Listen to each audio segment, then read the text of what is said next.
and I thought Bon, Meliodas, and King had fucked up flashbacks, but it turns out Diane had it rough too.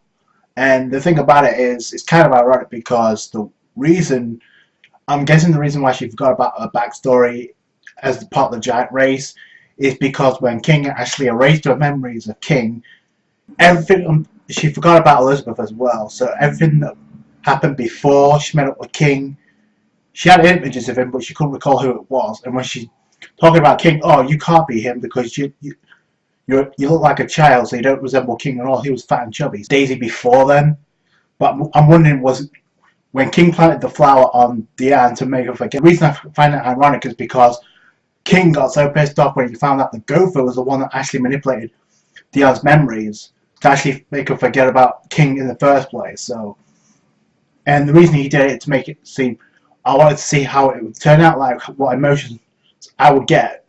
And he didn't feel anything, which is what pissed off King. He said, "I'm disappointed in you in sent him flying," which, I mean, that was coming from a mile away. I'm flying, and now the problem becomes okay.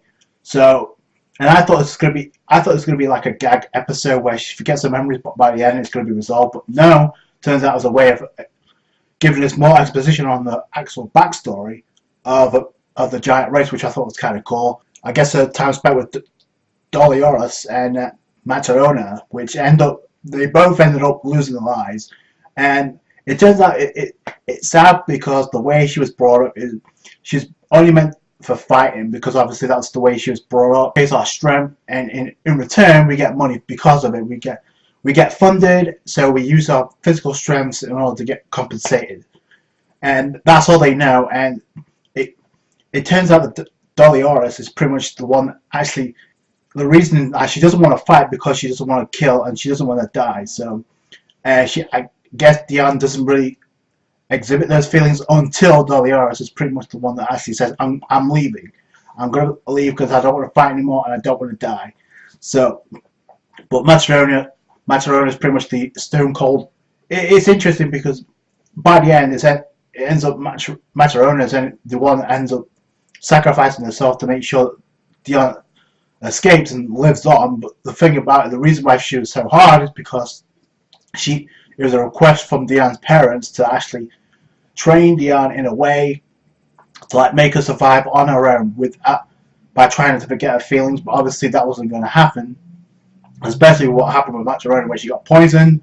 And the thing about it is she got deceived by the humans because they said, oh, they got sent up with the guards or the knights of Leonis, which I guess Diane only found out because of her encounter with Meliodas. But after that, it's like, yeah, they tricked him into thinking they're aligned with him. They set a trap for Matrona.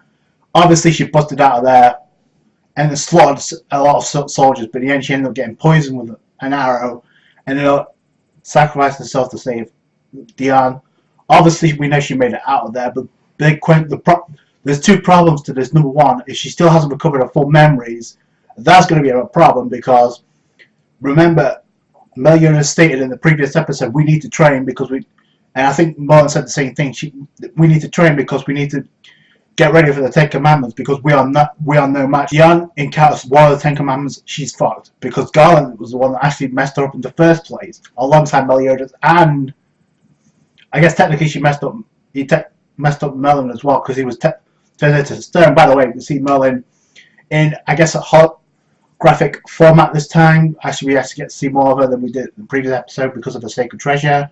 She says she has a way of actually restoring her memories back to normal, but they have to catch up with Diana, who's currently making her way to the giant clan or giant, I guess the land where she came from. The question is why, because it's obvious she recovered her memories, but does she remember what happened to Matrona? The fact that she ended up losing her life to save her, is that the reason why she's going back, or is there something else to it? So it seems like we're going to get more into Diane's backstory, I would think. Also, we get to see in the preview, it looks like we get to see one of the Ten Commandments. So either she ends up fighting him, or this happened in the past. We'll see. I definitely found this an intriguing episode. Obviously, really messed up backstory for Diane. And the question becomes now is, how long is it going to take for them to rejoin and for this whole situation with their memories to be resolved? Because, like I said, they need to train You need to get ready for the upcoming fight with the rest of the Ten Commandments. We know they're going to go at it in this season. It's already in the opening, so how long is it going to take for this to be resolved? I don't know. I did find it interesting that we saw Diane meet up with King way back in the day. We didn't really know much about Diane before then, so I found that was kind of cool. I really want to see where this heads next. That's it from me. Thanks so much for watching. Like this review if you did appreciate that. Subscribe to channel for more 7 Deadly Sins. I review them on a weekly basis. Catch you guys later. Bye.